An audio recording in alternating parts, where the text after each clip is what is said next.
Alright guys, today we are still in Tanzania. We're on the island of Zanzibar, which is where Freddie Mercury was born.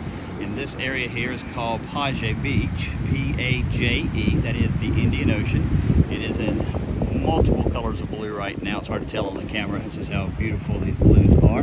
You can go out about chest deep and see your toes still. It is so clean and crisp. The other thing that's really interesting about this beach is this sand. This sand is, they call it powdery sugar, and they're not kidding. It is the finest sand I have ever seen, and it packs so easily. You walk all over down the beach and if you're getting sand on your feet, it's really crazy. The other thing about this beach is this is an area where everybody kite surfs. The winds apparently are phenomenal here, so people come from all over Europe to kite surf and learn how to kite surf here. And so all those kites you see are actually kite surfs, not really, not just kites, but people out here learning how to kite surf, and people who already know how to do it come here all the time. This is the resort area right here as well. This is Kisiwa on the beach. The only thing that I'll tell you about this is it is so intense in terms of the sun, because you're at the equator, I was told.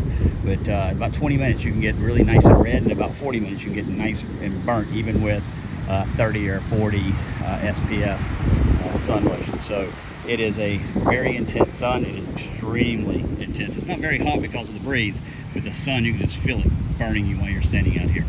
Anyway, let's talk about today's legal tip. Preston asked me a great question the other day.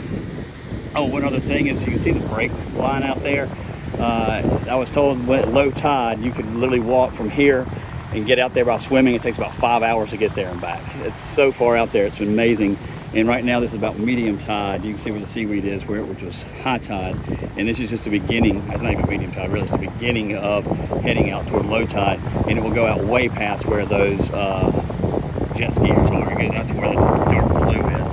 By the time it finishes, it's amazing. It takes about 20 to 30 minutes to walk out to the end of it at the low tide. It's amazing how far this tide actually goes in and out. Anyway, let's go ahead and talk now about the legal tip. Comes from Preston. He had a question about a variable commission rate. Variable commission rate simply means that you are a listing agent and you are giving two different rates. You're giving a rate if you actually sell the property as well, versus if somebody brings a buyer to you through a cooperating agency. So, for example, if I have a listing and I want to try to sell it, I'm going to sell it to a potential client or customer of my own, I might charge you 4%, versus if I put it on the MLS and you bring me a buyer, I'm going to charge 6. I'll get 3 and share 3 with you.